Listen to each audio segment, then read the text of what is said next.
ಅಖಿಲಾಂಡ ಕೋಟಿ ಬ್ರಹ್ಮಾಂಡ ನಾಯಕ ರಾಜಾದಿರಾಜ ಯೋಗಿರಾಜ ಪರಬ್ರಹ್ಮ ಶ್ರೀ ಸಚ್ಚಿದಾನಂದ ಸದ್ಗುರು ಸಾಯಿನಾಥ್ ಮಹಾರಾಜ್ ಕಿ ಜೈ. ಗುರುವಿನ ಪಾದಾರವಿಂದಗಳಿಗೆ ವಂದಿಸುತ್ತಾ, ನಮಸ್ತೆ ಸ್ನೇಹಿತರೆ, ಹೇಗಿದ್ದೀರಾ? ಗುರುವಿನ ಆಶೀರ್ವಾದ, ಭಗವಂತನ ದಯೆ, ಕರುಣೆ, ಪ್ರೇಮದಲ್ಲಿ ನೀವು ಸಂರಕ್ಷಿಸಲ್ಪಡ್ತಾ ಇದ್ದೀರಾ. ಹಾಗೆ ನಿಮ್ಮ ಒಳ್ಳೆಯ ಉದ್ದೇಶದ ಕರ್ಮಗಳು ನಿಮ್ಮನ್ನು ಒಂದು ಯಾವ ರೀತಿ ಈಗ ಒಂದು ಜೀವನದ ದಡದಲ್ಲಿ ನಿಲ್ಲಿಸಿದೆ ಅಂದರೆ, ನೀವು ಏನನ್ನು ಆಕರ್ಷಣೆ ಮಾಡ್ಕೊಳ್ತಾ ಇದ್ದೀರಾ ಅಂದರೆ ಅದು ವಿಭಿನ್ನವಾದ ಅನುಭವವನ್ನು ನಿಮ್ಮ ಮುಂದಿನ ದಿನಗಳಲ್ಲಿ ಹಾಗೆ ಇಂದಿನ ದಿನಗಳಲ್ಲಿ ನಿಮಗೆ ಮನವರಿಕೆ ಮಾಡಿಸಿದೆ. ಅಂಥ ಒಂದು ಕೃತಜ್ಞತಾಪೂರ್ವಕವಾದ ಎನರ್ಜಿ ನಿಮ್ಮದಾಗಿದೆ. ಹಾಗೆ ನಾನು ಕೂಡ ಪ್ರಾರ್ಥನೆಯನ್ನು ಮಾಡ್ತಾ ಇವತ್ತಿನ ರೀಡಿಂಗ್ ಶುರು ಮಾಡ್ತಾ ಇದ್ದೀನಿ. ಸ್ನೇಹಿತರೆ, ಎಂದಿನಂತೆ ಇದು ಒಂದು ಟೈಮ್ಲೆಸ್ ಜನರಲ್ ರೀಡಿಂಗ್ ಆಗಿರುತ್ತೆ. ಹಾಗೆ ಇದು ಕನೆಕ್ಟಿವ್ ಎನರ್ಜಿಯಲ್ಲಿರುತ್ತೆ. ಯಾವ ಸಮಯದ ಎನರ್ಜಿ ಪ್ರಕಾರ ನೀವು ಈ ರೀಡಿಂಗ್ನ ಎನರ್ಜಿಗೆ ಕನೆಕ್ಟ್ ಆಗ್ತಿರೋ, ಖಂಡಿತವಾಗಿ ಈ ಎನರ್ಜಿ ನಿಮ್ಮನ್ನು ಹೀಲ್ ಮಾಡುತ್ತೆ, ಮಾರ್ಗದರ್ಶನ ಮಾಡುತ್ತೆ, ಹಾಗೆ ಸಂರಕ್ಷಿಸಲ್ಪಡ್ತೀರಾ ಈ ಎನರ್ಜಿಯಲ್ಲಿ ನೀವು. ಮೊದಲನೇದಾಗಿ ಈಗಿನ ಪ್ರಸ್ತುತ ಎನರ್ಜಿಯ ಪ್ರಕಾರ ಕೆಲವರ ಎನರ್ಜಿ ಆಗದೇ ಇರುವಂಥದ್ದನ್ನು ಕೂಡ ಕೆಲವೊಮ್ಮೆ ತುಂಬ ಅಂದರೆ ಆಗದೇ ಇರೋ ವಿಚಾರವನ್ನು ತಗೊಂಡು ತುಂಬ ಚಿಂತಿಸ್ತಾ ಇದ್ದೀರಾ, ಅಂದರೆ ಓವರ್ ಥಿಂಕಿಂಗ್ ಮಾಡ್ತಾ ಇದ್ರಿ. ಈಗ ಕೆಲವರು ಆ ಓವರ್ ಥಿಂಕಿನಿಂದ ಹೊರಗೆ ಬಂದಿದ್ದೀರಾ. ಅಂದರೆ ಹೇಗೆ ಅಂದರೆ, ಮುಂಚೆ ಎಲ್ಲ ವಿಚಾರದಲ್ಲೂ ಓವರ್ ಥಿಂಕಿಂಗ್ ಹೆಚ್ಚು ಮಾಡ್ತಿದ್ರಿ. ಅಂದರೆ ನಿಮ್ಮ ಜೊತೆ ಏನಾದರೂ ಆಗ್ಬೋದಾ, ಇಲ್ಲ ಅವರು ನನ್ನನ್ನು ಅರ್ಥ ಮಾಡ್ಕೊಳ್ಳದೆ ಇರ್ಬೋದಾ, ಬಿಟ್ಟು ಹೋಗ್ಬೋದಾ, ಇಲ್ಲ ನಮ್ಮ ಸಂಬಂಧದಲ್ಲಿ ಏನಾದರೂ ಮುಂದೆ ತೊಂದರೆ ಆಗ್ಬೋದಾ, ಈ ರೀತಿಯಾಗಿ ಕೆಲವೊಂದು ವಿಚಾರಗಳು, ನಡೆಯದೇ ಇಲ್ಲದ ವಿಚಾರಗಳ ಬಗ್ಗೆ ತುಂಬ ಮನಸ್ಸು ಗಾಬರಿ ಆಗ್ತಿತ್ತು. ಆ ರೀತಿ ಆಗಿಬಿಟ್ರೆ, ಈ ರೀತಿ ಆಗಿಬಿಟ್ರೆ ಏನು ಮಾಡೋದು, ಮುಂದೆ ಹಾಗೆ ಹೀಗೆ ಅಂತೇಳಿ ತುಂಬ ಇಲ್ಲ ಸಲ್ಲದ ವಿಚಾರಗಳನ್ನು ಕಲ್ಪನೆ ಮಾಡಿಕೊಂಡು ಓವರ್ ಥಿಂಕಿಂಗ್ ಮಾಡಿಕೊಂಡು ಹೆದರು ಬಿಡ್ತಿದ್ರಿ. ಅಂದರೆ ಮುಂದಿನ ಜೀವನದ ಕುರಿತು ಒಂದಿಷ್ಟು ನೆಗೆಟಿವ್ ವಿಚಾರಗಳು ನಿಮ್ಮಲ್ಲಿ ಹಿಂದೆ ಇದ್ದವು, ಈಗಲೂ ಇದ್ದರೂ ಕೂಡ ಒಂದು ಶಾಂತಿ ಇದೆ, ಒಂದು ಧೈರ್ಯ ಇದೆ, ಒಂದು ಬಲ ಇದೆ, ಒಂದು ವಿಶ್ವಾಸ ಇದೆ. ಯಾಕಂದರೆ ನೀವು ಈ ಸಮಯದಲ್ಲಿ ನಿಂತಿರುವ ಒಂದು ಪರಿಸ್ಥಿತಿ ಆಗಿದೆ. ಅಂದರೆ ಆ ಓವರ್ ಥಿಂಕಿಂಗನ್ನು ನೀವೀಗ ನಿಮ್ಮಿಂದ ದೂರ ಸರಿಸಿದ್ದೀರಾ, ಗುರುವಿನ ಶರಣದಲ್ಲಿದ್ದೀರಾ, ಆಧ್ಯಾತ್ಮಿಕ ಪಯಣದಲ್ಲಿದ್ದೀರಾ, ಒಂದು ಆತ್ಮವಿಶ್ವಾಸದ ನೆಲೆಯಲ್ಲಿ ನೀವು ನಿಂತಿದ್ದೀರಾ ಅನ್ನೋ ರೀತಿಯಲ್ಲಿ ಕಾಣಿಸ್ತದೆ. ಇವೆಲ್ಲವೂ ಎಲ್ಲೋ ಒಂದು ರೀತಿಯಲ್ಲಿ ಮುಂದೆ ಏನಾಗುತ್ತೆ ಅನ್ನುವ ಭಯವನ್ನು ದೂರ ಮಾಡಿ, ಈಗ ನಾನು ಏನು ಮಾಡ್ತಾ ಇದ್ದೀನಿ, ಆ ಪ್ರಸ್ತುತ ಎನರ್ಜಿ ಹೇಗಿರಬೇಕು, ಅಂದರೆ ಕರ್ಮ ಹೇಗಿರಬೇಕು ಅನ್ನುವುದರ ಕಡೆ ಗಮನ ಹರಿಸ್ತಾ ಇದ್ದೀರಾ. ಈಗ ನಿಮ್ಮ ಮನಸ್ಸಿಗೆ ಒಂದು ಸ್ವಲ್ಪ ಶಾಂತಿ ಸಿಗ್ತಾ ಇದೆ, ಹಾಗೆ ಒಂದು ದೃಢವಾದ ನಂಬಿಕೆ ಮೂಡಿದೆ. ಹೆಚ್ಚಿನ ಒತ್ತಡ ಏನಿದೆಯಲ್ಲ ಅದನ್ನು ಕಡಿಮೆ ಮಾಡ್ಕೊಂಡಿದ್ದೀರಾ. ಹಾಗೆ ಒಂದು ಶಿಸ್ತಿನೊಂದಿಗೆ ಜೀವನ ನಡೆಸುವ ಒಂದು ಹೊಸ ನಡೆ ಶುರುವಾಗಿದೆ. ಅಂದರೆ ಈಗ ಉದಾಹರಣೆಗೆ ಎಲ್ಲಿಗಾದರೂ ಹೋಗೋದು ಇದ್ದರೆ ಅಲ್ಲಿ ಆ ಸಮಯ ಬರೋವರೆಗೂ ಒಂದು ರೀತಿಯ ಒತ್ತಡದಲ್ಲೇ ಇರ್ತಿದ್ರಿ, ಆದರೆ ಯಾವುದೇ ರೀತಿ ಸಜ್ಜಾಗ್ತಿರ್ಲಿಲ್ಲ. ಆದರೆ ಈಗ ಹಾಗಲ್ಲ. ಎಲ್ಲಿಗಾದರೂ ಹೋಗಬೇಕು ಅಂತ ಹೇಳಿ ನೀವು ಅಂದ್ಕೊಂಡ್ರೆ ಅದಕ್ಕೋಸ್ಕರ ಏನೊಂದಿಷ್ಟು ಪೂರ್ವ ಸಿದ್ಧತೆಗಳಿರ್ತಾವಲ್ವ, ಅವುಗಳ ಬಗ್ಗೆ ಯೋಚಿಸ್ತೀರಾ, ಹಾಗೆ ಅವುಗಳನ್ನು ಒಳ್ಳೆಯ ರೀತಿಯಲ್ಲಿ ಮಾಡಿ ಇಟ್ಕೊಳ್ತೀರಾ. ಒಂದಿಷ್ಟು ಪ್ಲ್ಯಾನ್ ಅನ್ನೋದನ್ನು ಮಾಡ್ತಾ ಇದ್ದೀರಾ ಈಗ. ಅಂದರೆ ಹಿಂದೆ ಹಾಗಿರಲಿಲ್ಲ, ಯಾವುದೇ ರೀತಿ ಒಂದು ಪ್ಲ್ಯಾನ್ ಇರಲಿಲ್ಲ, ಅಂದರೆ ಒಂದು ಶಿಸ್ತಿರಲಿಲ್ಲ. ಆದರೆ ಈಗ ಹಾಗಿಲ್ಲ. ಏನು ಮಾಡಬೇಕು, ಏನು ಮಾಡ್ತಾ ಇದ್ದೀರಾ ಅದ್ರ ಬಗ್ಗೆ ನಿಮ್ಮ ಗಮನ ಹರಿಸ್ತಾ ಇದ್ದೀರಾ. ಹಾಗಾಗಿ ಸ್ವಲ್ಪ ಶಾಂತಿ ನಿಮ್ಮ ಮನದಲ್ಲಿ ಈಗ ಇದೆ. ಅಂದರೆ ನಿಮಗೆ ಒಂದು ಪ್ಲ್ಯಾನ್ ಬಗ್ಗೆ, ನೀವು ಮುಂದೆ ಏನು ಮಾಡಬೇಕು ಅನ್ನೋ ವಿಚಾರದ ಬಗ್ಗೆ ಒಂದು ಸ್ಪಷ್ಟತೆ ಈಗ ಸಿಗ್ತಾ ಇದೆ. ಮನಸ್ಸು ಎಲ್ಲೋ ಒಂದು ರೀತಿಯಲ್ಲಿ ಗೌಜಾಗ್ತಾ ಇದೆ. ಆ ಸಮಯದಲ್ಲಿ ಆ ಗೌಜಾದ ಮನಸ್ಸನ್ನು ಎಲ್ಲಿಡಬೇಕು ಅಂತೇಳಿ ನಿಮಗೆ ಹಿಂದೆ ಗೊತ್ತಾಗ್ತಿರ್ಲಿಲ್ಲ. ಈ ಗೌಜಾದ ಮನಸ್ಸಿಗೆ ಎಲ್ಲಿ ಉತ್ತರ ಕಂಡುಕೊಳ್ಬೇಕು ಅಂತೇಳಿ ಗೊತ್ತಾಗ್ತಿರ್ಲಿಲ್ಲ. ಈಗ ಒಂದು ಧ್ಯಾನ ಆಗಿರ್ಬೋದು, ನಿಮ್ಮನ್ನು ನೀವು ಸಂಭಾಳಿಸೋದಾಗಿರ್ಬೋದು, ಇಲ್ಲ ಗುರುವಿನ ಶರಣದಲ್ಲಿ ಆ ವಿಚಾರವನ್ನು ಒಂದು ಸಮರ್ಪಣೆ ಮಾಡೋದಾಗಿರ್ಬೋದು. ಹಿಂದೆ ಎಲ್ಲ ಭಾರವನ್ನು ನಾನೇ ಹೊತ್ಕೊಂಡು ಓಡಾಡಬೇಕಲ್ಲ ಅನ್ನೋ ರೀತಿಯಲ್ಲಿ ಫೀಲ್ ಮಾಡ್ತಾ ಇದ್ದ ನೀವು ನಂಬಿದ ಗುರುವನ್ನು, ನೀವು ತುಂಬ ಇಷ್ಟಪಡ್ತೀರ ಗುರುವನ್ನು, ನೀವು ತುಂಬ ದೇವರುಗಳನ್ನು ಕೂಡ ಆರಾಧನೆ ಮಾಡ್ತೀರ, ಇಲ್ಲ ಅಂತಲ್ಲ, ಎಲ್ಲರ ದೇವರ ಎನರ್ಜಿ ಕೂಡ ನಿಮ್ಮ ಜೊತೆ ಇದೆ. ಆದರೆ ನೀವು ಗುರುವನ್ನು ತುಂಬ ಆರಾಧನೆ ಮಾಡ್ತೀರಾ, ಅವರಂದರೆ ನಿಮಗೆ ಎಲ್ಲಿಲ್ಲದ ಪ್ರೀತಿ. ಹಾಗಾಗಿ ಅವರಲ್ಲಿ ಆ ಒಂದು ವಿಚಾರವನ್ನು ಸಮರ್ಪಣೆ ಮಾಡ್ಕೊಳ್ತೀರ. ಯಾರ ಹತ್ರನೂ ಹೇಳ್ಕೊಳ್ಳೋಕೆ ಆಗದೆ ಇರೋ ವಿಚಾರಗಳು ನಿಮ್ಮ ಜೀವನದಲ್ಲಿ, ನಿಮ್ಮ ಮನದಲ್ಲಿ ಇದ್ದಾವೆ. ಅವುಗಳನ್ನು ಯಾರ ಹತ್ರನೂ ಕೂಡ ಕೆಲವೊಂದು ಸಾರಿ ನೀವು ಇನ್ನೂ ಹೇಳ್ಕೊಂಡಿಲ್ಲ. ಅಂಥ ವಿಚಾರಗಳನ್ನು ಅವ್ರಿಗೆ ಮಾತ್ರ ಹೇಳ್ಕೊಂಡಿದ್ದೀರ. ಅವರ ಮುಖೇನ ನಿಮಗೆ ಕೆಲವೊಂದಿಷ್ಟು ಪರಿವರ್ತನೆಗಳು ಸಿಕ್ಕಿದ್ದಾವೆ. ಈ ಅನುಭವದೊಂದಿಗೆ ಈಗ ಓವರ್ ಥಿಂಕಿಂಗ್ ಮಾಡ್ತಾ ಇಲ್ಲ, ಮನಸ್ಸನ್ನು ಶಾಂತವಾಗಿ ಇಟ್ಕೊಂಡಿದ್ದೀರ. ಶಿಸ್ತಿನ ನಡೆ ಇದೆ. ಮುಂದೆ ಏನೋ ಆಗೋದಕ್ಕಾಗಿರ್ಬೋದು, ಹೋಗೋದಕ್ಕಾಗಿರ್ಬೋದು, ಆ ವಿಚಾರದಲ್ಲಿ ಹೀಗೆ ಸ್ವಲ್ಪ ಪ್ರಿಪ್ರೇಷನ್ ಮಾಡಿಕೊಂಡು ಒಂದು ರೀತಿಯ ಆ ವಿಚಾರಕ್ಕೆ ಒಂದು ಶಿಸ್ತುಬದ್ಧವಾದ ಒಂದು ಸಿದ್ಧತೆಯನ್ನು ಮಾಡಿ ಇಟ್ಕೊಳ್ತಾ ಇದ್ದೀರಾ. ಮನದಲ್ಲೇ ಒಂದು ಯೋಜನೆ ಹಾಕ್ಕೊಳ್ತಾ ಇದ್ದೀರಾ. ಖಂಡಿತ ಆ ಮನದಲ್ಲೇ ಹಾಕ್ಕೊಳ್ತಾರ ಆ ಯೋಜನೆ ನೀವು ಕಾರ್ಯರೂಪಕ್ಕೆ ತರಲಿಕ್ಕೆ ಎಲ್ಲೋ ಒಂದು ರೀತಿಯಲ್ಲಿ ಸಹಾಯ ಮಾಡ್ತಾ ಇದೆ. ಇದು ನಿಮ್ಮದೇ ಆದ ಆತ್ಮಶಕ್ತಿಯನ್ನು, ಅಂದರೆ ಓವರ್ ಥಿಂಕಿಂಗ್ ಮಾಡೋದ್ರಿಂದ ಯಾವ ಸಮಸ್ಯೆಗೂ ಪರಿಹಾರ ಸಿಗೋದಿಲ್ಲ. ಈಗಿನ ಒಂದು ಉದ್ದೇಶ ಕರ್ಮದ ಬಗ್ಗೆ ನಾನು ಗಮನ ಹರಿಸೋಣ. ಅದರ ಆಧಾರದ ಮೇಲೆ ಕೆಲವು ಶಿಸ್ತನ್ನು ಅಳವಡಿಸ್ಕೊಂಡು ಸ್ವಲ್ಪ ನನ್ನ ಒಂದು ಏರುಪೇರು ಆಗಿರುವ ಅವ್ಯವಸ್ಥಿತವಾದ ಜೀವನವನ್ನು ನಡೆನುಡಿಯನ್ನು ತಿದ್ಕೊಳ್ಳೋಣ ಅನ್ನೋ ರೀತಿಯಲ್ಲಿ ನೀವು ಒಂದು ಹೆಜ್ಜೆ ಈಗ ಮುಂದಿಟ್ಟಿದ್ದೀರಾ. ಹಿಂದಿನ ಭಯ ಇಲ್ಲ, ಆತಂಕ ಇಲ್ಲ, ಮುಂದೇನಾಗುತ್ತೆ ಅನ್ನುವ ಚಿಂತೆನೂ ಕೂಡ ಕಡಿಮೆ ಆಗಿದೆ. ಅಂದರೆ ಹಿಂದೆ ನಿಮ್ಮನ್ನು ನೀವು ನಂಬ್ತಿರ್ಲಿಲ್ಲ, ನಿಮ್ಮನ್ನು ನೀವು ಪ್ರೀತಿಸ್ತಾ ಇರಲಿಲ್ಲ, ಗೌರವಿಸ್ತಾ ಇರಲಿಲ್ಲ, ಅನಿವಾರ್ಯವಾಗಿ ಇನ್ನೊಬ್ಬರ ಮೇಲೆ ನೀವು ಡಿಪೆಂಡ್ ಆಗಿದ್ರಿ ಅನ್ನೋ ರೀತಿಯಲ್ಲಿ ನೀವು ಸಮರ್ಪಣೆ ಆಗಿಬಿಟ್ಟಿದ್ರಿ ಸಂಪೂರ್ಣವಾಗಿ. ಅಲ್ಲಿ ಎಷ್ಟು ಮುಳುಗೋಗಿದ್ರಿ ಅಂದರೆ ತ್ಯಾಗದ ಭಾವ ಇತ್ತು, ಕಾಳಜಿ ಇತ್ತು, ಪ್ರೀತಿ ತೋರಿಸೋದಿತ್ತು. ಆದರೆ ನಿಮಗೋಸ್ಕರ ಏನೂ ಮಾಡ್ಕೊಳ್ಳೋದು ಅಲ್ಲಿ ಕಾಣಿಸ್ತಾ ಇರಲಿಲ್ಲ. ಕೇವಲ ಅವರಿಗೋಸ್ಕರನೇ ಮಾಡ್ತಾಯಿದ್ರಿ. ಇಲ್ಲ ಎಲ್ಲ ವಿಚಾರಕ್ಕೂ ಭಯ ಬೀಳೋದು, ಅಂದರೆ ಒಂದಿಷ್ಟು ಒತ್ತಡಗಳು ಕಾಡ್ತಾ ಇದ್ವು, ದೌರ್ಬಲ್ಯತೆಗಳು ಎದ್ದು ಕಾಣಿಸ್ತಾ ಇದ್ವು. ಆದರೂ ಕೂಡ ನಿಮಗೆ ನೀವು ಒಂದು ಆತ್ಮವಿಶ್ವಾಸ, ಹಾಗೆ ಪ್ರೀತಿ, ಗೌರವ, ಬೆಲೆ, ಸೆಲ್ಫ್ ರೆಸ್ಪೆಕ್ಟ್ ಕೊಡೋದನ್ನೇ ಮರೆತು ಬಿಟ್ಟಿದ್ರಿ. ಕೆಲವೊಂದು ವಿಚಾರಗಳು ಪರಿವರ್ತನೆ ತಗೊಂಡ್ವಲ್ಲಿ ಆ ನಿಮ್ಮ ಸಂಬಂಧದಲ್ಲಿ. ಆಗ ನಿಮ್ಮೊಳಗಿರುವ ಒಂದು ವಿಶ್ವಾಸ ಹೊರ ಹೊಮ್ತು. ಆ ವಿಶ್ವಾಸ ಬಂದದ್ದೆಲ್ಲಿ? ನೀವು ನಂಬಿದ ಗುರುವಿನಿಂದ ಅನ್ನೋ ರೀತಿಯಲ್ಲಿ ನೀವು ಅಂದ್ಕೊಂಡಿದ್ದೀರ. ಅದೇ ಎನರ್ಜಿಯಲ್ಲಿ ಕನೆಕ್ಟ್ ಆಗ್ತಿದೆ.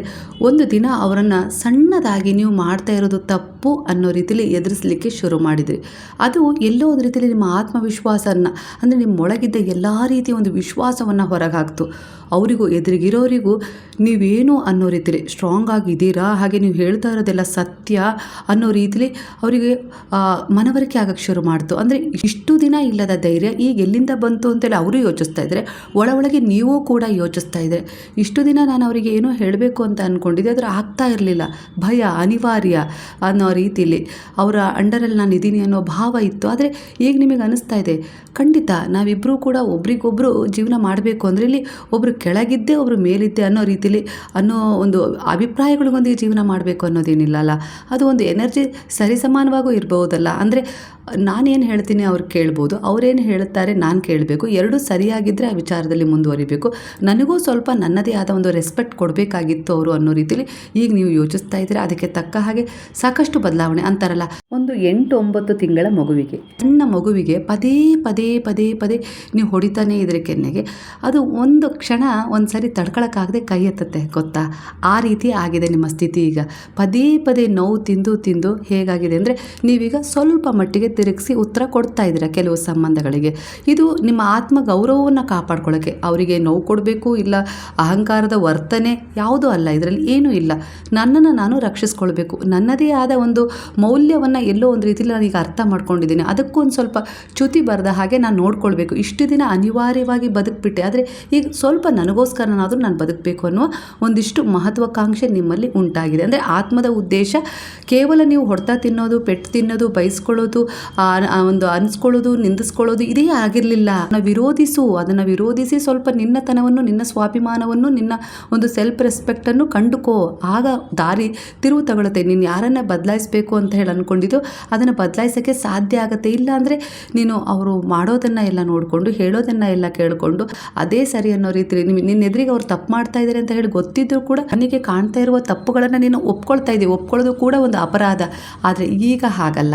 ಈಗ ಎಲ್ಲೋ ಒಂದು ರೀತಿಯಲ್ಲಿ ನೀವು ಮಾಡ್ತಾ ಇರೋದು ತಪ್ಪು, ಅದು ಸರಿಯಲ್ಲ, ಅದು ಹೀಗೆ ಹಾಗೆ ಅನ್ನೋ ಅಷ್ಟು ಧೈರ್ಯ ನಿಮ್ಮಲ್ಲಿ ಬಂದಿದೆ. ಅಂದರೆ ನಿಮ್ಮ ಆತ್ಮದ ಉದ್ದೇಶ ಇದೂ ಆಗಿತ್ತು ಕೂಡ, ಅವರನ್ನು ಬದಲಾಯಿಸು, ಇಲ್ಲ ನೀನಾದರೂ ಬದಲಾಗು ಅನ್ನೋ ರೀತಿಯಲ್ಲಿ. ಅಂದರೆ ಇದೇ ರೀತಿ ಸ್ವಾಭಿಮಾನ, ನಿನ್ನ ಬೆಲೆ, ನಿನ್ನ ಸೆಲ್ಫ್ ರೆಸ್ಪೆಕ್ಟನ್ನು ಕಳ್ಕೊಂಡು ಬದುಕೋದಲ್ಲ ಇದು ಬದುಕು ಅಂದರೆ ಅನ್ನೋ ರೀತಿಯಲ್ಲಿ ನಿಮಗೆ ಮನವರಿಕೆ ಮಾಡಿಸಿದೆ. ಗುರುವಿನ ಶರಣದಲ್ಲಿ ಬಂದ ಮೇಲೆ ಇದೇ ಅರಿವು ನಿಮಗೆ ಮೊದಲ ಬಾರಿಗೆ ಮೂಡಿದೆ. ಹಾಗೆ ಇಲ್ಲಿ ಇನ್ನೂ ಒಂದಿಷ್ಟು ಯಾವ ರೀತಿ ಒಂದು ಎನರ್ಜಿ ಕನೆಕ್ಟ್ ಆಗ್ತಿದೆ ಅಂದರೆ, ಮನಸ್ಸಿನಲ್ಲಿ ಅತಿಯಾದ ಚಿಂತೆ, ಭಯ, ಆತಂಕ, ಪಶ್ಚಾತ್ತಾಪ, ನಿದ್ರೆಯ ಕೊರತೆ, ಏನಾದರೂ ತಪ್ಪಾದರೆ ಎಂಬ ನಿರಂತರ ಯೋಚನೆಗಳು, ಅನೇಕ ಬಾರಿ ಸಮಸ್ಯೆಗಿಂತ ಅದರ ಬಗ್ಗೆ ನೀವು ಮಾಡುವ ಕಲ್ಪನೆಗಳೇ ಹೆಚ್ಚು ನಿಮಗೆ ನೋವು ಕೊಟ್ಟಿದ್ದಾವೆ ಅನ್ನೋ ರೀತಿಯಲ್ಲಿ ಬರ್ತದೆ. ಅಂದರೆ ಭವಿಷ್ಯದ ಬಗ್ಗೆ ಅನಗತ್ಯ ಭಯ, ರಾತ್ರಿ ನಿದ್ದೆ ಬರದೇ ಇರೋದು, ಸಣ್ಣ ವಿಷಯವನ್ನು ದೊಡ್ಡ ಸಮಸ್ಯೆಯಾಗಿ ನೋಡೋದು, ಎಲ್ಲರನ್ನ ಖುಷಿಪಡಿಸಲು ಪ್ರಯತ್ನಿಸಿ ನಿಮ್ಮನ್ನೇ ನೀವು ಮರೆತು ಹೋಗೋದು, ಹಳೆಯ ಯಾವುದೋ ನೆನಪುಗಳು, ಘಟನೆಗಳು ಮರು ನೆನೆದು ನೀವು ನಿಮಗೆ ನೋವು ಕೊಡ್ತಾ ಇರೋದು. ಇಲ್ಲಿ ನೀವು ನಂಬಿದ ಗುರು ಯಾವ ರೀತಿ ಒಂದು ಗೈಡೆನ್ಸ್ ಕೊಡ್ತಾ ಇದ್ದಾರೆ ಅಂದರೆ, ನಿಮ್ಮ ದೃಷ್ಟಿಯಲ್ಲಿ ದುಃಖದ ಮೂಲ ಘಟನೆಗಳಲ್ಲ, ಅವುಗಳೊಂದಿಗೆ ನೀವು ಮಾಡಿಕೊಳ್ಳುವ ಗುರುತಿಸುವಿಕೆ. ನೀವು ಅಂಟ್ಕೊಂಡ್ಬಿಟ್ಟಿದ್ದೀರಾ ಆ ವಿಚಾರದ ಜೊತೆಗೆ, ನೀವು ನಿಮ್ಮನ್ನು ಗುರುತಿಸ್ಕೊಳ್ತಾ ಇದ್ದೀರಾ. ಹಾಗಾಗಿ ಆ ದುಃಖ ನಿಮಗೆ ಘಟನೆಗಳ ರೂಪದಲ್ಲಿ ಕಾಣಿಸ್ತಾ ಇದೆ. ನಿನ್ನ ಆಲೋಚನೆಗಳೇ ನೀನಲ್ಲ, ಅವುಗಳನ್ನು ನೋಡುತ್ತಿರುವ ಸಾಕ್ಷಿ ಅಷ್ಟೇ ನೀನಾಗಿರೋದು ಅನ್ನೋ ರೀತಿಯಲ್ಲಿ ಗುರು ಹೇಳ್ತಾ ಇದ್ದಾರೆ. ಅಂದರೆ ಮನಸ್ಸು 1000 ಭಯಗಳನ್ನು ಸೃಷ್ಟಿಸ್ತಾ ಇರ್ಬೋದು, ಆದರೆ ಸಾಕ್ಷಿ ಭಾವದಲ್ಲಿ ನಿಂತಾಗ ಆ ಭಯಗಳು ಮೋಡಗಳಂತೆ ಬಂದು ಹೋಗ್ತವೆ. ಓವರ್ ಥಿಂಕಿಂಗನ್ನು ಹೋರಾಡಿ ಗೆಲ್ಲಬೇಕಾಗಿಲ್ಲ, ಅದನ್ನು ಕೇವಲ ಗಮನಿಸಬೇಕು ಅನ್ನೋ ರೀತಿಯಲ್ಲಿ ಗುರು ಹೇಳ್ತಾ ಇದ್ದಾರೆ. ಹಾಗೆ ಮನಸ್ಸು ಒಳ್ಳೆಯ ಸೇವಕ, ಆದರೆ ಕೆಟ್ಟ ಯಜಮಾನ ಕೂಡ ಆಗಿರ್ತಾನೆ ಕೆಲವು ಬಾರಿ, ಅದಕ್ಕೆ ಆ ಸ್ಥಾನ ಕೊಟ್ಟಾಗ. ಹಾಗಾಗಿ ಮನಸ್ಸು ನಿಮ್ಮ ಹಿಡಿತದಲ್ಲಿರಬೇಕು, ಯಜಮಾನನ ಸ್ಥಾನ ಪಡ್ಕೊಳ್ಬಾರ್ದು ನಿಮ್ಮ ಮನಸ್ಸು ಅನ್ನೋ ರೀತಿಯಲ್ಲಿ ಹೇಳ್ತಾ ಇದ್ದಾರೆ. ನೀವು ನಿರಂತರವಾಗಿ ಯೋಚಿಸ್ತಾನೆ ಇದ್ದರೆ ನೀವು ಜೀವನವನ್ನು ಬದುಕೋದಿಲ್ಲ, ಕೇವಲ ಅದರ ಬಗ್ಗೆ ಯೋಚಿಸ್ತಾನೇ ಇರ್ತೀರ. ಉಸಿರನ್ನು ಗಮನಿಸಿ, ಈ ಕ್ಷಣದಲ್ಲಿ ಇರಿ. ವರ್ತಮಾನದಲ್ಲಿ ಬದುಕುವವನು ಓವರ್ ಥಿಂಕಿಂಗಿನಿಂದ ನಿಧಾನವಾಗಿ ಮುಕ್ತವಾಗ್ತಾನೆ ಅನ್ನೋ ರೀತಿಯಲ್ಲಿ ಬರ್ತಾ ಇದೆ ಸಂದೇಶ. ಓಡಾಡ್ತಾ, ಕೆಲಸ ಮಾಡ್ತಾ, ಏನಾದರೂ ಮಾತನಾಡ್ತಾ ಇರ್ಬೋದು, ಎಲ್ಲಿಗೋ ಹೋಗ್ತಾ ಇರ್ಬೋದು, ಆದರೆ ನಿಮ್ಮ ತಲೆಯೊಳಗೆ ಓಡ್ತಾ ಇರುವ ಪ್ರತಿಯೊಂದು ಯೋಚನೆಯೂ ಸತ್ಯವಾಗಿರೋದಿಲ್ಲ. ಕೆಲವೊಮ್ಮೆ ಮನಸ್ಸು ಭಯದ ಕಥೆಗಳನ್ನು ಬರೆದಿರುತ್ತೆ, ಆದರೆ ಜೀವನವು ಇನ್ನೂ ತನ್ನ ಕಥೆಯನ್ನು ಬರೆಯಬೇಕಿದೆ. ಅದು ನಿಮ್ಮ ಕರ್ಮಗಳ ಆಧಾರದ ಮೇಲೆ, ಭಯದ ಮೇಲೆ ಬರಿತಾ ಇರುವ ಕಥೆಗಳನ್ನು ಒಪ್ಕೋಬೇಡಿ ಅನ್ನೋ ರೀತಿಯಲ್ಲಿ ಗುರು ಹೇಳ್ತಿದ್ರೆ. ನೀವೀಗ ಹೊತ್ಕೊಂಡಿರುವ ಚಿಂತೆಗಳಲ್ಲಿ ಬಹುತೇಕ ಎಂದಿಗೂ ನಡೆಯೋದೇ ಇಲ್ಲ, ಆದ್ದರಿಂದ ಸ್ವಲ್ಪ ವಿಶ್ರಾಂತಿ ತಗೊಳ್ಳಿ. ನೀವೇ ಒಂದು ಭಯದ ಚಿಂತೆಯನ್ನು ಹೊತ್ಕೊಂಡು ಸಾಕ್ತಾ ಇದ್ದೀರಾ. ನನ್ನ ಮಕ್ಕಳ ಮುಂದಿನ ಭವಿಷ್ಯ ಏನು, ನನ್ನ ಜೀವನ ಏನು, ನಾನು ಏನೂ ಸ್ವಲ್ಪನೂ ಹಣ ಕಳಿಸಿಟ್ಟಿಲ್ಲ, ನನ್ನನ್ನು ಯಾರು ನೋಡ್ಕೊಳ್ತಾರೆ, ಮದುವೆ ಯಾರು ಮಾಡ್ತಾರೆ ಮಕ್ಕಳಿಗೆ, ಮುಂದಿನ ಓದೇನು, ನನ್ನ ಗಂಡ ಹೀಗೆ ಇದ್ದರೆ ಜೀವನ ಹೇಗೆ ನಡೆಯುತ್ತೆ, ಏನೇನೋ ಇನ್ನೂ ಹಲವಾರು. ಅಂದರೆ ನನ್ನ ಆರೋಗ್ಯ ಸ್ಥಿತಿ ಕೆಟ್ಟು ಹೋಗ್ಬಿಟ್ರೆ ಮುಂದೆ ಆಗ ನನ್ನನ್ನು ಯಾರು ನೋಡ್ಕೊಳ್ತಾರೆ, ಅದ ಹಣದ ಖರ್ಚನ್ನು ಯಾರು ನಿಭಾಯಿಸ್ತಾರೆ ಅನ್ನೋ ರೀತಿಯಲ್ಲಿ ನಿಮಗೆ ನೀವೇ ಒಂದಿಷ್ಟು ಚಿಂತೆಗಳನ್ನು ಸೃಷ್ಟಿ ಮಾಡಿಕೊಂಡು ಆ ಚಿಂತೆಯಲ್ಲೇ ಓಡ್ತಾ ಇದ್ದೀರಾ. ನಿಲ್ಲಿಸಿ ಅನ್ನೋ ರೀತಿಯಲ್ಲಿ ಗುರು ಹೇಳ್ತಾ ಇದ್ದಾರೆ. ಅದೇ ನಡೆಯುತ್ತೆ ಅಂತೇಳಿ ಯಾಕೆ ಮ್ಯಾನಿಫೆಸ್ಟ್ ಮಾಡ್ತಾ ಇದ್ದೀರಾ ಅಂದರೆ, ನೀವು ಅದೇ ನಡಿಬೇಕು ಅಂತೇಳಿ ಬಯಸ್ತಾ ಇದ್ದೀರಾ. ಹಾಗಾಗಿ ಅದನ್ನೇ ಪದೇ ಪದೇ ಯೋಚಿಸ್ತಾ ಇದ್ದೀರಾ. ತಪ್ಪಲ್ವಾ ಅಂತ ಕೇಳ್ತಾ ಇದ್ದಾರೆ. ಅಂದರೆ ನಿನ್ನ ಇಂದಿನ ಕರ್ಮದ ಉದ್ದೇಶದ ಮೇಲೆ ನಂಬಿಕೆ ಇಡು. ನಿನ್ನ ಮಕ್ಕಳನ್ನು ಯಾವ ರೀತಿ ಮಾರ್ಗದರ್ಶನ ಮಾಡ್ತಾ ಇದೆಯಲ್ಲ, ಆ ಒಂದು ಸತ್ಯದ ಘಟನೆಯ ಮೇಲೆ ನಂಬಿಕೆ ಇಡು. ನೀನು ಯಾವ ರೀತಿ ಸಂಸ್ಕಾರ, ರೀತಿ ನೀತಿಗಳನ್ನು ಕೊಟ್ಟು ಬೆಳೆಸ್ತಾ ಇದೆಯಲ್ಲ ಒಂದು ಕುಟುಂಬವನ್ನು, ಆ ಕುಟುಂಬ ಅಂದರೆ ಹೇಗಿರುತ್ತೆ ಅನ್ನೋ ಕಲ್ಪನೆ ಮಾಡ್ಕೊ. ಅದು ಬಿಟ್ಟು ಈಗಲೇ ನೀನು ಅದು ಹಾಗಾಗ್ಬೋದಾ, ಹೀಗಾಗ್ಬೋದಾ, ತೊಂದರೆ ಆಗ್ಬೋದಾ, ಮುಂದೆ ಹಣದ ಸಮಸ್ಯೆ ಬರ್ಬೋದಾ, ಎಲ್ಲ ನೀನೇ ಯೋಚಿಸ್ತಾ ಇದೆಯಾ ಅಂದರೆ ಖಂಡಿತ ಇಲ್ಲಿ ಈ ಸೃಷ್ಟಿಯ ರಚನೆ ನೀನಾ ಮಾಡಿದ್ದು ಇಲ್ಲ ನಾನಾ ಅನ್ನೋ ರೀತಿಲಿ ನನಗೆ ಒಂದೊಂದ್ಸರಿ ಪ್ರಶ್ನೆ ಮೂಡುತ್ತೆ ಅನ್ನೋ ರೀತಿಲಿ ಗುರು ನಿಮಗೆ ಕೇಳ್ತಾ ಇದ್ದಾರೆ ಈ ಒಂದು ಸಂಭಾಷಣೆಯ ಮೂಲಕ ಅಂತೇಳಿ ಇಲ್ಲೊಂದು ವಿಚಾರ ಬರ್ತದೆ. ಹಾಗಾಗಿ ನೀವು ಎಲ್ಲ ಭಾರವನ್ನು ನಾನೇ ಹೊತ್ತು ಸಾಕ್ತೀನಿ ಅಂದರೆ ಸಾಗ್ರಿ, ಪರವಾಗಿಲ್ಲ. ಆದರೆ ನನ್ನ ಶರಣದಲ್ಲಿ ಆ ಭಾರವನ್ನು ಇಟ್ಟು ನೀವು ನಿಮ್ಮ ಒಂದು ಜೀವನವನ್ನು ಜೀವಿಸ್ತೀರಾ ಅಂದರೆ ಖಂಡಿತ ಅದಕ್ಕೂ ಕೂಡ ಅವಕಾಶ ಇದೆ ಅನ್ನೋ ರೀತಿಲಿ ಗುರು ಹೇಳ್ತಾ ಇದ್ದಾರೆ. ಹಾಗಾಗಿ ಚಿಂತೆಗಳನ್ನು ಮಾಡಬೇಡ, ಅದ್ಯಾಕೆ ಆಗಲಿಲ್ಲ, ಇದ್ಯಾಕೆ ಹೀಗಾಯಿತು ಅಂತ ಹೇಳಿ. ಆಗಿದ್ದೆಲ್ಲ ಒಳ್ಳೆಯದಕ್ಕೆ, ಆಗೋದು ಒಳ್ಳೆಯದೇ, ಆಗ್ತಾ ಇರೋದು ಒಳ್ಳೆಯದೇ. ನಂಬಿಕೆ ಇಡಿ ನೀವು ನಂಬಿದ ಭಗವಂತನಲ್ಲಿ. ಪೂರ್ಣ ಶರಣಾಗತಿಯೊಂದಿಗೆ ನೀವು ನಂಬಿದ ಕುಲದೇವರಾಗಿರ್ಬೋದು, ಗ್ರಾಮ ದೇವತೆ ಆಗಿರ್ಬೋದು, ಇಷ್ಟ ದೇವತೆ ಆಗಿರ್ಬೋದು, ಗುರು ಆಗಿರ್ಬೋದು, ಅವರಲ್ಲಿ ಸಮರ್ಪಣೆ ಆಗಿದ್ದೀರಾ ಅಂದರೆ ಅವರ ಯೋಜನೆ ನಿಮಗೋಸ್ಕರ ಒಳ್ಳೆಯದೇ ಇರುತ್ತೆ ಅನ್ನೋ ರೀತಿಯಲ್ಲಿ ನಂಬಿಕೆ ಇರಬೇಕು. ಅದಕ್ಕೆ ತಕ್ಕ ಹಾಗೆ ನಿಮ್ಮ ಮುಂದಿನ ಒಂದು ಭವಿಷ್ಯದ ಕುರಿತು ನೀವೇನು ಚಿಂತೆ ಮಾಡ್ತಿದ್ದೀರಲ್ಲ ಅದ್ರ ಬಗ್ಗೆ ಚಿಂತನೆ ಮಾಡಿ. ಆಗ ಅಲ್ಲಿ ಯಾವುದೋ ರೀತಿಯಲ್ಲಿ ಸಹಾಯ ಸಿಗ್ಬೋದು. ನಿಮ್ಮವರೇ ನಿಮಗೆ ಸಹಾಯ ಮಾಡಬೇಕು ಅಂತ ಇಲ್ಲ. ಭಗವಂತ ಯಾರಿಗೆ ಅದಕ್ಕೆ ಅವಕಾಶ ಕೊಡ್ತಾರೋ, ಖಂಡಿತ ಅರ್ಹರು ಅಂತ ಹೇಳಿ ಅಂದ್ಕೊಳ್ತಾರೋ ಅವರಿಂದ ನಿಮಗೆ ಸಹಾಯ ಸಿಗುತ್ತೆ. ಹೊರಗಡೆ ಹೋಗೋ ನಿಮ್ಮ ಮಕ್ಕಳನ್ನಾಗಿರ್ಬೋದು, ನಿಮ್ಮ ಗಂಡ ಇಲ್ಲ ಯಾವುದೇ ಒಂದು ಸಂಬಂಧವನ್ನು ನೀವು ಕಾಯ್ತಾ ಇಲ್ಲ, ಅವ್ರ ಜೊತೆ ಹೋಗಿ ನೀವು ಹಿಂಬಾಲಿಸಿ ಕಾಯ್ತಾ ಇಲ್ಲ. ನೀವು ನಂಬಿರೋ ಗುರು, ನೀವು ನಂಬಿರೋ ದೇವ್ರ ತಾನೇ ಕಾಯ್ತಾ ಇರೋದು. ಆ ನಂಬಿಕೆ ಮೇಲೆ ನೀವು ಒಂದು ಪ್ರಾರ್ಥನೆ ಮಾಡಿ ಅವರನ್ನು ಕಳಿಸ್ತೀರಿ, ಅವರು ಅದೇ ಪ್ರಾರ್ಥನೆಯಲ್ಲಿ ಹೋಗಿರ್ತಾರೆ. ಅಂದರೆ ಅಲ್ಲಿ ಏನೇ ಒಂದು ಸಮಸ್ಯೆ ಬಂದರೂ ಅಲ್ಲಿ ನಿಮ್ಮ ಒಂದು ಪ್ರಾರ್ಥನೆಗೆ ಅನುಸಾರವಾಗಿ, ನಂಬಿಕೆಗೆ ಅನುಸಾರವಾಗಿ ಅಲ್ಲಿ ಯಾರದ್ದೋ ಸಹಾಯ, ಯಾವುದೋ ಒಂದು ಕಷ್ಟದ ಸಮಯದಲ್ಲಿ ಏನೋ ಒಂದು ರೀತಿಯಲ್ಲಿ ಸಿಗ್ತಾ ಇದೆ ಅಂದರೆ ಅದು ನಿಮ್ಮ ಪ್ರಾರ್ಥನೆ ಆಗಿದೆ ಅಲ್ವಾ. ಅದ್ರ ಬಗ್ಗೆ ನೀವು ಒಂದು ನಂಬಿಕೆ ಇಡಿ. ಅದು ಬಿಟ್ಟು ಪ್ರಾರ್ಥನೆ ಮಾಡ್ತಾ ಇದ್ದೀರಾ, ಪೂಜೆ ಮಾಡ್ತಾ ಇದ್ದೀರಾ, ಎಲ್ಲ ರೀತಿಯಲ್ಲೂ ಭಗವಂತನಲ್ಲಿ ನಂಬಿಕೆ ಇದೆ, ಆದರೂ ಕೂಡ ಎಲ್ಲೋ ಒಂದು ರೀತಿಯಲ್ಲಿ ಭಯ ಪಡ್ತಾ ಇದ್ದೀರಾ. ಭಯಪಟ್ಟಾಗ ನಿಮ್ಮ ಭಕ್ತಿ ಹಾಗೆ ನಿಮ್ಮ ನಂಬಿಕೆ, ನಿಮ್ಮ ಪ್ರಾರ್ಥನೆ ಮೇಲೆ ಅನುಮಾನ ಪಟ್ಟ ಹಾಗೆ ಆಗಲ್ವಾ ಅನ್ನೋ ರೀತಿಯಲ್ಲಿ ಬರ್ತಾ ಇದೆ ವಿಚಾರ. ಹಾಗಾಗಿ ಓವರ್ ಥಿಂಕಿಂಗ್ ಮಾಡಬೇಡಿ. ಮುಂದೆ ನೀವೇ ಅದನ್ನು ಕಲ್ಪನೆ ಮಾಡ್ಕೊಂಡು ಬದುಕ್ತಾ ಇದ್ದೀರಾ. ಹೀಗಾಗ್ಬೋದಾ, ಅವರು ಹಾಗಂದ್ರು, ಅದನ್ನು ಮನಸ್ಸಿಗೆ ತಗೊಳ್ಳೋದು. ಅಂದರೆ ಈಗ ನೀವು ತುಂಬ ಚೆನ್ನಾಗಿದ್ದೀರಾ ನಿಮ್ಮ ಕುಟುಂಬದಲ್ಲಿ ಅಂದರೆ ಅದರಲ್ಲಿ ಯಾರಾದರೂ ಬಂದು ವಿಷದ ಬೀಜ ಬಿತ್ತುತ್ತಾ ಇದ್ದಾರೆ ಹಾಗೆ ಹೀಗೆ ಅಂತೇಳಿ. ಅಂದರೆ ನಿಮ್ಮ ಮತ್ತು ನಿಮ್ಮ ಮಕ್ಕಳ ಮಧ್ಯೆ ಆಗಿರ್ಬೋದು, ಅತ್ತೆ ಸೊಸೆಯ ಮಧ್ಯೆ ಆಗಿರ್ಬೋದು, ಕೆಲವು ಸಂಬಂಧಗಳ ಮಧ್ಯೆ, ವೈಯಕ್ತಿಕ ಸಂಬಂಧ ಆಗಿರ್ಬೋದು, ಪ್ರೀತಿಯ ವಿಚಾರದಲ್ಲಾಗಿರ್ಬೋದು, ಅವರು ಗಾಳಿ ಮಾತುಗಳನ್ನು, ಸುದ್ದಿಗಳನ್ನು ಹಬ್ಬಿಸ್ತಾ ಇದ್ದಾರೆ. ನೀವು ಆ ಗಾಳಿ ಮಾತುಗಳನ್ನು ಬೇಗನೆ ಮನದಲ್ಲಿ ಸೆಳೆದುಕೊಂಡು ನೀವು ಡಿಪ್ರೆಷನ್ನಿಗೆ ಹೋಗ್ತಾ ಇದ್ದೀರಾ, ಓವರ್ ಥಿಂಕಿಂಗ್ ಮಾಡ್ತಾ ಇದ್ದೀರಾ. ಹೌದಾ, ಇವರು ಹೀಗೆಲ್ಲ ನಮ್ಮ ಸಂಬಂಧದಲ್ಲಿ ಬಂದು ಹೇಳ್ತಾ ಇದ್ದಾರೆ ಅಂದರೆ ಹಾಗಾದರೆ ನನ್ನ ಸಂಬಂಧ ಇನ್ನು ಹದಗೆಟ್ಬಿಡುತ್ತಾ, ಅವ್ರು ಅದನ್ನೇ ನಿಜ ಅಂತೇಳಿ ನಂಬಿಡ್ತಾರೆ. ಈ ರೀತಿಯಾಗಿ ನೀವು ಬೇಗನೆ ಆ ವಿಚಾರವನ್ನು ನಿಮ್ಮ ಮನಸ್ಸಿಗೆ ತಗೊಂಡು ಯೋಚಿಸ್ತಾ ಇದ್ದೀರಾ, ಚಿಂತಿಸ್ತಾ ಇದ್ದೀರಾ. ಅದು ನಿಮಗೆ ಸಂಬಂಧಪಟ್ಟ ಮಾತೇ ಅಲ್ಲ, ನೀವು ಅದಲ್ಲ ಅಲ್ವಾ. ಅಂದಮೇಲೆ ಆ ಮಾತುಗಳನ್ನು ಯಾಕೆ ನೀವು ನಿಮ್ಮದು ಅನ್ನೋ ರೀತಿಯಲ್ಲಿ ತಗೊಂಡು ಆ ಎನರ್ಜಿಯನ್ನು, ನಿಮ್ಮ ಎನರ್ಜಿಯನ್ನು ಡ್ರೈ ಮಾಡ್ಕೊಳ್ತಾ ಇದ್ದೀರಾ ಅನ್ನೋ ರೀತಿಯಲ್ಲಿ ಬರ್ತಾ ಇದೆ.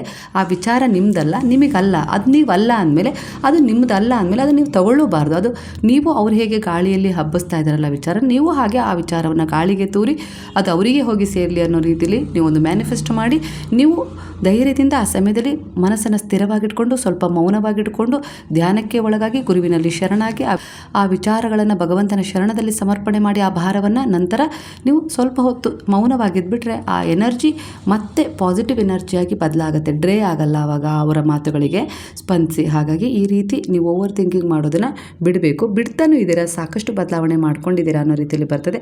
ಆದರೂ ಕೆಲವೊಂದು ದಿನಗಳಲ್ಲಿ, ಅಂದರೆ ವಾರದ 7 ದಿನಗಳಲ್ಲಿ 3 ದಿನ ಪಾಸಿಟಿವ್ ಆಗಿದ್ದರೆ ಇನ್ನೊಂದು 4 ದಿನ ನೀವು ಪಾಸಿಟಿವ್ ಆಗಿ ಇರೋದಿಲ್ಲ. ಮತ್ತು ಅದೇ ಚಿಂತೆಗಳು ಸುತ್ತುವರೆದು ಅದೇ ಓವರ್ ಥಿಂಕಿಂಗ್ ವಿಚಾರಗಳಲ್ಲಿ ನೀವು ತುಂಬ ಒಳಪಡ್ತೀರಾ ಅನ್ನೋ ರೀತಿಯಲ್ಲಿ ಬರ್ತಾ ಇದೆ.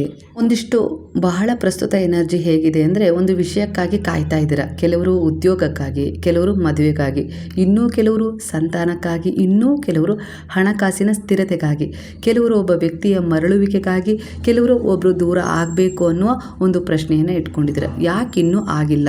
ಇದು ನಿಮ್ಮೆಲ್ಲರ ಒಂದು ವ್ಯಕ್ತಿಗತ ಪ್ರಶ್ನೆ ಆಗಿದೆ ಅನ್ನೋ ರೀತಿಯಲ್ಲಿ ಕಾಣಿಸ್ತಾ ಇದೆ. ಈ ಪ್ರಶ್ನೆಗೆ ನಿಮ್ಮ ಪ್ರಸ್ತುತ ಎನರ್ಜಿ ಆಗಿರ್ಬೋದು, ಹಾಗೆ ನೀವು ನಂಬಿದ ದೇವರ ಮೂಲಕ ಯಾವ ರೀತಿ ಒಂದು ವಿಚಾರ ಬರ್ತಾ ಇದೆ ಅಂದರೆ, ನೀವು ಬೀಜ ಬಿತ್ತಿದ ದಿನವೇ ಮರ ಆಗೋದಿಲ್ಲ, ಅದು ಫಲನೂ ಕೊಡೋದಿಲ್ಲ.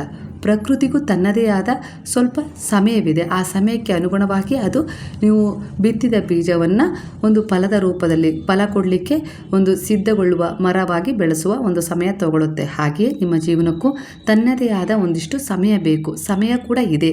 ಹಾಗಾಗಿ ನೀವು ಹಲವಾರು ಬಾರಿ ತಡವಾಗ್ತಾ ಇದೆ. ಯಾಕೆ ನನಗೆ, ಯಾಕೆ ನನ್ನ ಜೀವನದಲ್ಲಿ ಹೀಗೆ ಆಗ್ತಾ ಇದೆ ಅಂತೇಳಿ ನೀವು ಭಾವಿಸ್ತಾ ಇದ್ದೀರಾ.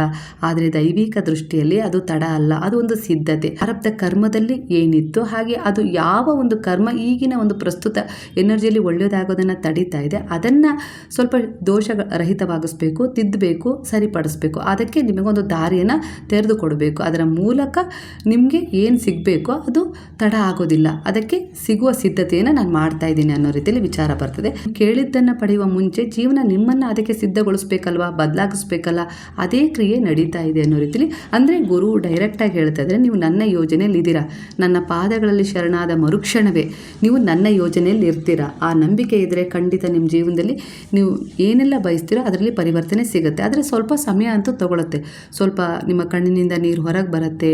ಹಾಗೆ ಕೆಲವೊಂದಿಷ್ಟು ವಾದ ವಿವಾದ, ಏರಿಳಿತಗಳಾಗಿರ್ಬೋದು, ಕೆಲವರ ಮನಸ್ಥಿತಿಯನ್ನು ಅರ್ಥ ಮಾಡ್ಕೊಳ್ಳೋದು, ನಿಮ್ಮ ಮನಸ್ಥಿತಿಯನ್ನು ಅರ್ಥ ಮಾಡ್ಕೊಳ್ಳೋದಾಗಿರ್ಬೋದು, ಇಲ್ಲ ಸುತ್ತುವರೆದ ಒಂದಿಷ್ಟು ಸಂಬಂಧಗಳಲ್ಲಿ ಬದಲಾವಣೆ ಕಾಣೋದಾಗಿರ್ಬೋದು, ಕೆಲವರು ದೂರ ಆಗ್ಬೋದು, ಇನ್ನು ಬೇರೆ ಯಾರು ನಿಮ್ಮ ಜೀವನಕ್ಕೆ ಸಹಾಯ ಮಾಡ್ಬೋದು. ಈ ರೀತಿಯೆಲ್ಲ ಒಂದಿಷ್ಟು ಘಟನೆಗಳು ಘಟಿಸುವ ಮೂಲಕ ಕೆಲವೊಂದಿಷ್ಟು ಪರೀಕ್ಷೆಗಳು ನಡೀತವೆ. ಒಟ್ಟಾರೆಯಾಗಿ ಸುತ್ತುವರೆದು ನಿಮ್ಮ ಬಳಿ ಏನು ಇರಬೇಕು ಅದು ಮಾತ್ರ ಇರುತ್ತೆ.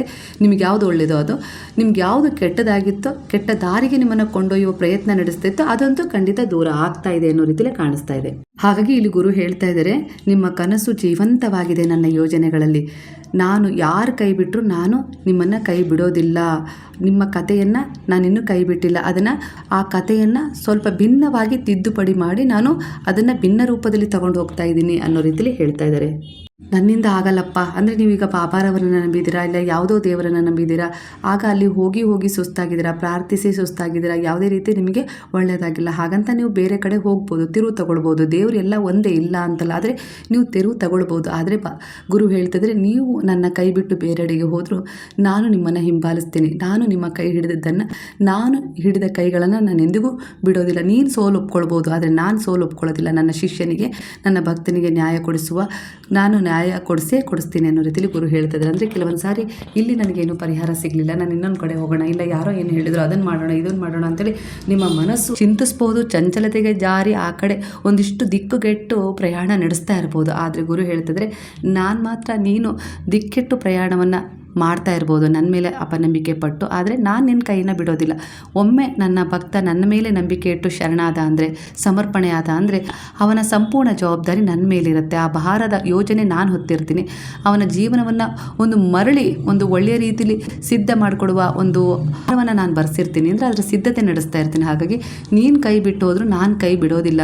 ಹಾಗಾಗಿ ಕೆಲವು ಬಾರಿ ನಿನ್ನ ಮನಸ್ಸು ಸೋಲು ಒಪ್ಕೊಂಡ್ರು ಕೂಡ ನಾನು ಸೋಲು ಒಪ್ಕೊಳ್ಳೋಕ್ಕೆ ಬಿಡೋದಿಲ್ಲ. ಒಳಗಿನ ಧ್ವನಿಯ ಮೂಲಕ ನಿನಗೊಂದು ಅರಿವನ್ನು ಮೂಡಿಸ್ತೀನಿ. ಸೋಲ್ಬೇಡ, ಇನ್ನೊಂದು ಸ್ವಲ್ಪ ದೂರದಲ್ಲಿದೆ ನಿನ್ನ ಗೆಲುವು, ಎಚ್ಚರವಾಗು, ಮುಂದೆ ಸಾಗು ಅನ್ನೋ ರೀತಿಯಲ್ಲಿ ನಿನಗೆ ಆ ಭರವಸೆಯನ್ನು ಮೂಡಿಸಿದ್ದೀನಿ. ಅದರ ಅನುಭವದ ಆಧಾರದ ಮೇಲೆ ನೀವು ನಿಮ್ಮ ಜೀವನದಲ್ಲಿ ಸಾಕಷ್ಟು ಪರಿವರ್ತನೆಗಳನ್ನು ಕಂಡುಕೊಂಡಿದ್ದೀರಾ. ನೀವು ಈ ರೀತಿ ಆಗತ್ತೆ ಅಂತೇಳಿ ಅಂದ್ಕೊಂಡೇ ಇರಲಿಲ್ಲ ನಿಮ್ಮ ಜೀವನ, ಆದರೆ ಸಾಕಷ್ಟು ಭಿನ್ನವಾದ ಅನುಭವಗಳೊಂದಿಗೆ, ಏರಿತಗಳೊಂದಿಗೆ ನೀವೀಗ ಹಿಂದೆ ತಿರುಗಿ ನೋಡಿದರೆ ಅಪ್ಪ ಅದರಿಂದ ನಾನು ಹೊರಗೆ ಬಂದ ಅನ್ನೋ ರೀತಿಯಲ್ಲಿ ನೀವೀಗ ಒಂದು ಸುರಕ್ಷಿತ ದಡದಲ್ಲಿ ನಿಂತಿದ್ದೀರಾ. ನೀವು ಬಾಬಾರವರಲ್ಲಿ ಎಷ್ಟು ನಂಬಿಕೆ ಇಟ್ಟು ಶರಣಾಗಿದ್ರು, ಉತ್ತಮವಾದ ಕರ್ಮಗಳ ಕಡೆ ನಿಮ್ಮ ಜೀವನವನ್ನು ತಗೊಂಡು ಹೋಗ್ತಾಯಿದ್ರು, ಅಷ್ಟೇ ಬಾಬಾರವರಿಂದ ನಿಮಗೆ ನಿರಂತರವಾದ ಕೆಲವು ಸಂದೇಶಗಳು ಸಿಗ್ತಾ ಇದ್ದಾವೆ. ಅದೇ ರೀತಿಯಲ್ಲಿ ಒಂದು ಸಂದೇಶ ಕೂಡ ಕನೆಕ್ಟ್ ಆಗ್ತದೆ.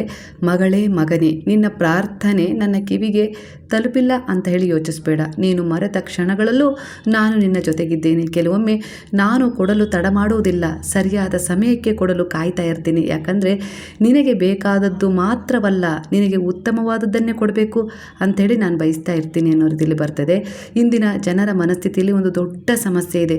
ಕೆಲವು ತಕ್ಷಣ ಬೇಕು. ಫೋನ್ನಲ್ಲಿ ಒಂದು ಕ್ಲಿಕ್ ಮಾಡಿದರೆ ಮಾಹಿತಿ ಬರುತ್ತೆ, ಒಂದು ಕ್ಲಿಕ್ ಮಾಡಿದರೆ ವಸ್ತು ಮನೆಗೆ ಬರುತ್ತೆ. ಅದೇ ರೀತಿ ಜೀವನವು ತಕ್ಷಣ ಫಲ ಕೊಡಬೇಕು ಅಂಥೇಳಿ ನೀವು ನಿರೀಕ್ಷೆ ಮಾಡಿ ಓವರ್ ಥಿಂಕಿಂಗ್ಗೆ ಜಾರಿತಾ ಇದ್ದೀರಾ ಅನ್ನೋ ರೀತಿಯಲ್ಲಿ ಗುರು ಹೇಳ್ತಾ ಇದ್ದಾರೆ.